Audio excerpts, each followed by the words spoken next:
you, Chairman Graham. I'm pleased to associate myself with your remarks, and I'm honored to serve with you as co-chairman of this joint effort. Looking back at the innocent lives lost and the damage inflicted by a fanatical band of suicidal extremists has been very painful for all of us. We all experienced that just a week ago with the remembrances of 9/11, and I think it's fair to say that every American is incensed. We need to understand the hows and the whys of what happened to bring some comfort to those who are still grieving, and there are many, and to ensure the well-being of Americans at home and abroad as we go about our lives today and tomorrow in the globe as it exists. And I want to thank Ms. Breitweiser and Mr. Bush for being with us today and sharing with others, and I know there are others in the audience who are with them. You put a human face on the tragedy that we all feel. The people whose lives were unfairly ripped from them is way down deep what drives this committee to follow the facts to find the truth, and you should know that.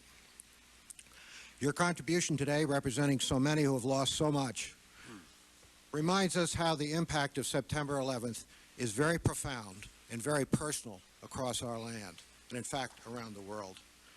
Providing your thoughtful, specific suggestions for what we can do better and asking penetrating questions is a help to us, and I know your testimony has questions and suggestions. I suppose everybody has a tragic story about pain and suffering related to September 11th. Mine is about Cece Lyles. A flight attendant on Flight 93, Cece was a resident of Fort Myers, Florida, in my district. She was a former police patrol officer and detective, and she spent 6 years risking her life to protect others in that job. In December 2000, mindful of her young children and looking for a less dangerous and wearing career, although I'm not sure that was a way to characterize flight attendant work, she enrolled in a flight attendant school and began flying for United out of Newark. At 9:58 on September 11, 2001, Cece called her husband, Lorne, a police officer in Fort Myers, from the plane to tell him that her flight had been hijacked. Her words, "I called to tell you I love you. Tell the kids I love them." Her last words that we know of were, "I think they're going to do it. They're forcing their way into the cockpit." And then the call broke off. We here owe a particular debt of gratitude to Cece Lyle and her companions on Flight 93, which was heading towards Washington when it crashed in Shanksville. The President of the United States has told us intelligence is the first line of defense. We know that he's right. We know the first line of defense has to be strong. These hearings will hopefully lead us to capabilities that better fit the threat as it does exist today and make our first line of defense stronger, which obviously it must be. We've already started this process in the oversight committees of intelligence, and I want to compliment all the members of the committees, particularly Representatives Saxby Chambliss and Jane Harman, for the excellent report their subcommittee on terrorism has already provided us on the House side. It's been a useful building block to help our joint committee staff, a group I would describe as small in number but dynamic in impact.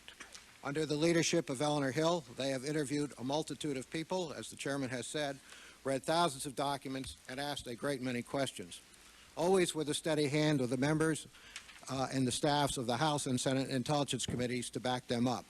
What this all means is that we have well over 100 professionals and some 37 members dealing with mountains of information. And these mountains are getting bigger every day. Every time we track down another terrorist cell, conduct another raid through interrogation or documentation exploitation and other leads, we find out more about the enemy and, of course, how to stop them. There will be further chapters as the war on terrorism unfolds. We will incorporate as many as we can in our final report of this joint effort.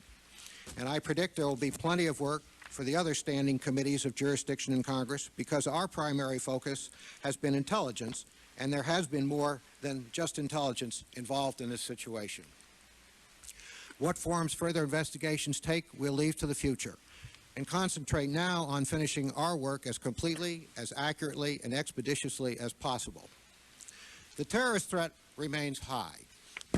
I want to emphasize that it is precisely because we want to save lives in the future that we must be careful how we present and discuss this information in public. It's true, it may be axiomatic, the enemy is listening to us today. We must protect our sources and methods, and we must not reveal any of our plans and intentions to our enemies, those who would harm us.